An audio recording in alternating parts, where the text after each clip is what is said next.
a pergunta que eu mais leio, tanto aqui no chat quanto nas redes sociais, é a seguinte: mas veja, foram presentes, né? O próprio nome diz, Perfeito, presentes. Quando ele recebe presente, ele não perfeito, pode vender. É aquela diferenciação entre o que é público e o que é privado, né, Liviano? Queria que você nos perfeito, ajudasse a entender. perfeitamente. O que tem se entendido ao longo do tempo em relação a essa questão dos presentes? Qual é a interpretação que se dá? E eu vou ampliar a sua pergunta. Muitas pessoas têm dito, mas o ex-presidente, o atual presidente, que já foi presidente Lula, ele, em mandatos anteriores e no atual mandato, ele também recebe esses presentes em visitas que faz, representando o país. Como é que essa questão se processa? Nós não podemos ter dois pesos e duas medidas. E quem diz isso está coberto de razão, de fato. Qual é a maneira de lidar com isso? O que se deve entender como presente? O que está fora do âmbito do presente? Qual é o critério que se deve estabelecer? Bom, o que deve ser considerado presente e não pode, não se caracteriza como algo de cunho criminoso, é um objeto personalíssimo que foi dado para uso pessoal do destinatário. Por exemplo, uma camiseta, né? Um objeto que é destinado ao uso pessoal da pessoa que recebeu. Mas veja, há duas características importantes, Murilo: que seja destinado ao uso pessoal de quem está recebendo, mas também que tenha pequeno valor. Né? Do que nós estamos falando quando se trata de pequeno valor? Estamos falando de um valor de US$ 100, né? De um valor realmente pequeno. Porque quando nós estamos tratando de bens de valor elevado, né, nós não podemos considerar isto como um presente aceitável, como um objeto que seja aceitável à apropriação por parte do mandatário. Né?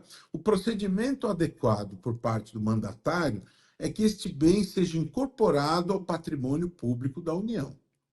Se ele está numa missão internacional e ele recebe de um chefe de Estado internacional um bem, um conjunto de joias, nós estamos falando aí de joias, joias valiosas, né?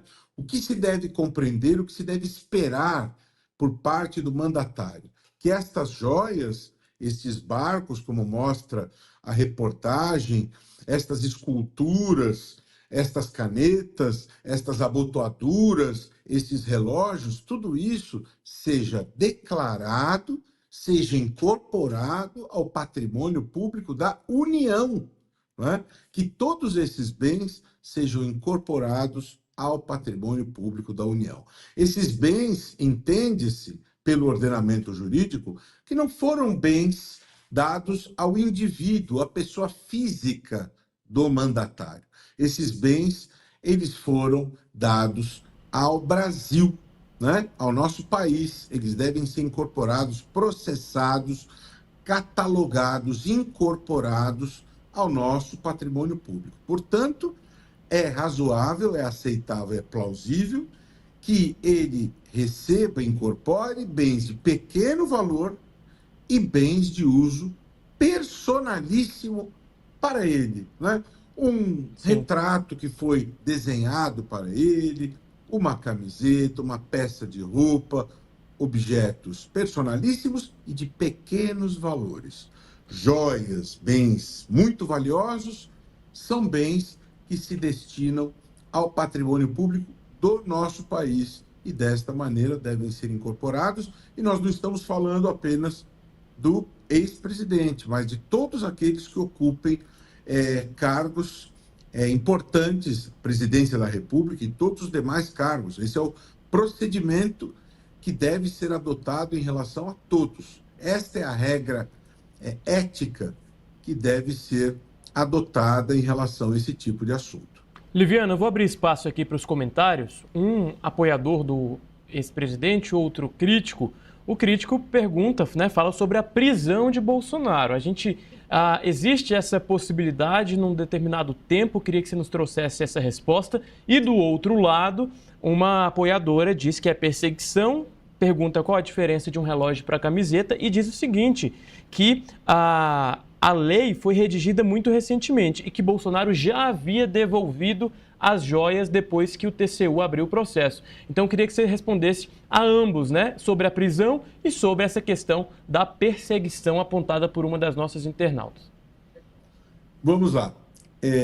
Esta narrativa, esta versão da perseguição, Murilo, que eu tenho ouvido, esta justificativa por parte do ex-presidente, a meu ver, é uma versão que é conveniente. Eu, ao longo dos meus 32 anos de Ministério Público, eu já vi muitas vezes pessoas acusadas de práticas criminosas, de práticas em que são pessoas responsabilizadas por determinadas práticas ilícitas.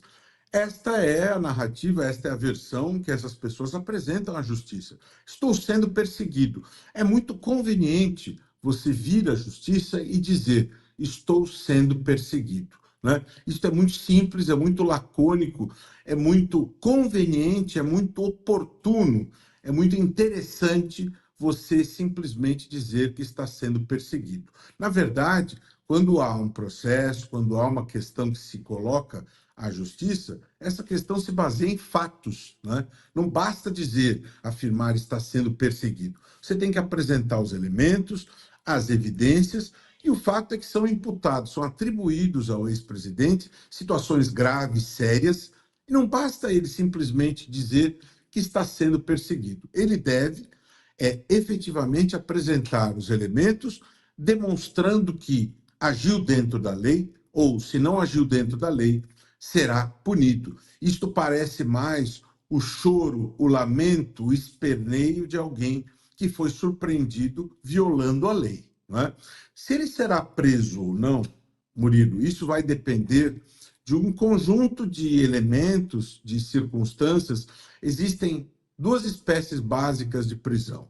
Uma pessoa pode ser presa e é presa ao final de um processo, quando se esgotam todas as possibilidades de recurso, e aí nós estamos diante da prisão, da pena, com o elemento pena privativa de liberdade, depois que se encerram todas as esferas, todas as possibilidades de recurso, né? Depois de todas as instâncias se transita em julgado a possibilidade de discussão, aí você tem a prisão-pena.